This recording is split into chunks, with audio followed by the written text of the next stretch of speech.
안녕하세요. 오늘 보여드릴 키보드는 토프레사의 타이프 헤븐이라는 키보드입니다. 풀배열 키보드이고요.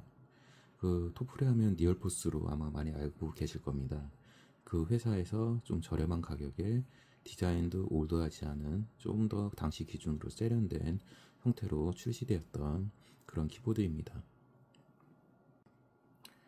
당시에 국내에서 판매 중인 그 타이프 헤븐의 경우 키캡이 한글 각인되어 있는 버전과 영문 각인된 버전으로 두 가지가 있었습니다.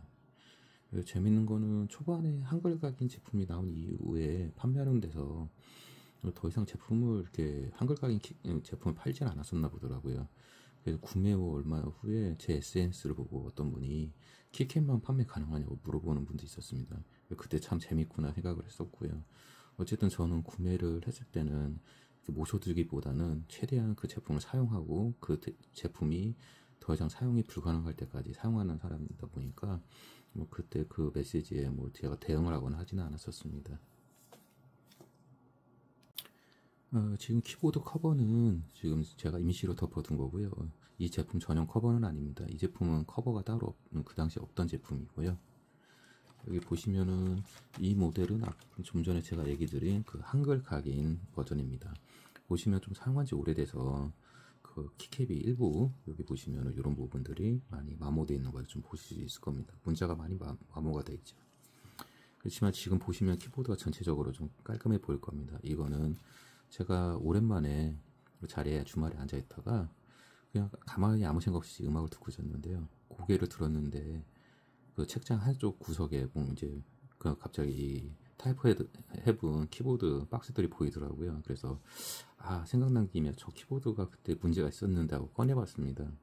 그래서 꺼내서 눌러봤는데 여전히 키 하나가 문제가 있더라고요. 어떻게 할까 하다가 키캡을 이제 걷어내고 여기였어요. 요 D 버튼하고 요 F 쪽이었는데요. 어쨌든 이걸 벗겨내고 제가 이제 그 버튼을 직접 손으로 눌러봤습니다.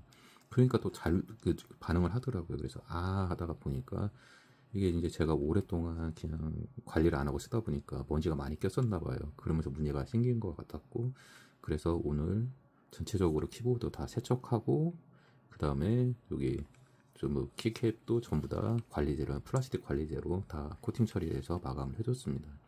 그래서 이렇게 오늘 볼 때는 화면상에서 되게 키보드가 깔끔해 보일 수가 있습니다. 하지만 자세히 보면은 좀 사용감이 많이 보이고요. 예. 아까도 얘기를 했지만 저는 물건을 사면은 그거를 보관하는 게 아니라 물건이 닳아서 망가질 때까지 사용하는 타입입니다.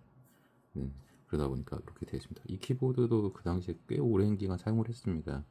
제가 이제 개발도 하고 뭐 여러 가지 일들도 하다 보니까 하루에 타이핑을 굉장히 많이 하거든요. 그래서 좀 저가형 키보드나 당시 기준으로 뭐 멤브레인 이런 것들은 뭐 몇 개월 쓰지도 못하는 경우가 많았었는데요.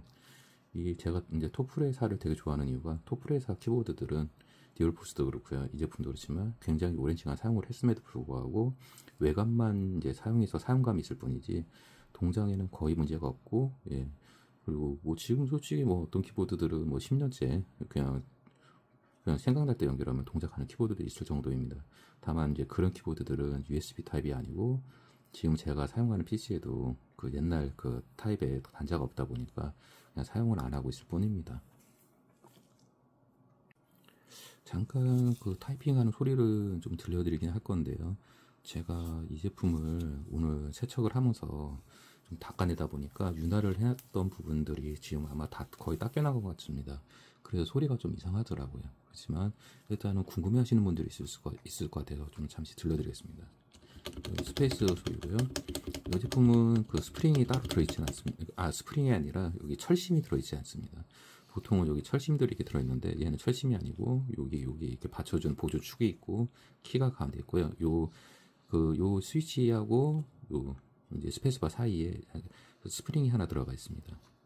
그래서 요 스페이스만 그런 좀 구조를 가지고 있고요. 나머지는 이제 스프링이 따로 들어있지는 않습니다. 예. 그리고 지금 모든 버튼들, 이런 시프트, 엔터 이런 큰 버튼들도 전부 철심이 없습니다. 네. 그렇다 보니까 이 분리 재조립할 때 좀 편리한 부분이 있습니다. 소리 들어보시면 스페이스바 소리 들리실 거고요. 다른 버튼들 소리가 이렇게 들리실 겁니다. 앞서도 얘기 드렸지만 좀 윤활이 다 풀렸습니다. 예, 시간도 오래됐고요. 아까 제가 세척을 하면서 여기저기 닦아내다 보니까 예, 윤활이 풀린 상태입니다. 그래서 소리가 모르겠습니다. 이게 그 듣는 분에 따라 차이는 있을 수 있는데 제 기준으로는 썩 좋은 소리는 아닙니다. 지금.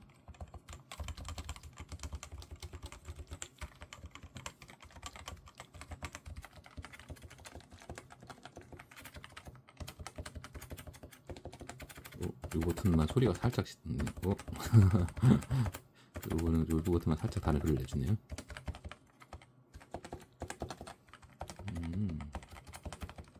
요것도 키보드 좋아하시는 분들은 아시겠지만 그 윤활이 생각보다 키보드 사용에 있어서 많은 재미를 줍니다. 솔직히 어떤 분들은 그 윤활 같은 거 뭐더러 귀찮게 하냐, 있는 그대로 쓰지 하시는 분들도 있는데요. 그 말도 틀린 말은 아닙니다. 그 말도 틀린 말 아니고 뭐 마음 편하게 구매해서 바로 사용하는 거 그거 나쁜 거 아닙니다. 예, 그것도 좋은 방법이고요. 다만 이런 윤활이라는 거 하는 것은 어떻게 보면 이것조차도 개인의 취미 영역입니다. 그래서 본인이 윤활을 해서 키보드 소리도 바꾸고 내가 키감도 느낌도 바꾸고 싶다 하시는 분들은 그것도 나쁘지 않습니다. 그것도 하나의 취미이기 때문에요. 그리고 그런 취미를 하시는 분들이 또 경험을 인해서 많은 자료를 공유해 주시고 또 비슷한 취미를 좀 즐겨보고 싶으신 분들한테 정보도 주는 거기 때문에 그것도 나름대로 의미가 있습니다. 그러니까 본인이 그냥 윤활 같은 거 의미 없다고 생각한다 하시더라도 그거에 대해서 너무 나쁘게 이야기는 하지 마시고요. 뭐 본인은 편의해서 그렇게 쓴다, 본인이 그게 맞다고 생각하면은 그렇게 쓰시면 되는 거고, 또 취미로서 나는 또 내가 직접 나만의 키보드 느낌을 만들어 보고 싶다 하시는 분들은 그 자체로 또 즐기시는 거기 때문에 그렇게 즐기시면 되는 겁니다. 그러니까 서로 뭐 이랬네 저랬네 뭐 그 작업하는 사람에 대해서 왜 저러고 사냐, 또 안 하는 사람한테 또 왜 저러고 사냐, 서로 그런 얘기 하실 필요 없으니까 그런 거 신경 쓰지 마시고 본인들이 사용하고 싶고 즐기고 싶은 대로 이게 편하게 즐겼으면 합니다. 취미라는 게 그런 거지 않습니까? 자기가 즐기기 위해서 하는 거기 때문에 그걸 남한테 뭐 평가받을 필요도 없고요. 그리고 타인도 그거를 평가하셔서는 안 됩니다. 취미라는 거는 그런 거니까요. 오늘은 토프레의 타이프 해본 키보드를 오랜만에 꺼내서 재정비한 김에 한번 영상을 찍어서 보여드려 봤습니다. 다음에도 좀 모르겠습니다. 또 좀 특이할 만한 것들이 제가 가지고 있는 게 있을지 모르겠는데 또 다른 키보드들도 좀 보여드리고 키보드 외에 다른 것들도 좀 보여드릴 수 있도록 하겠습니다. 그러면 또 다음에 뵙겠습니다.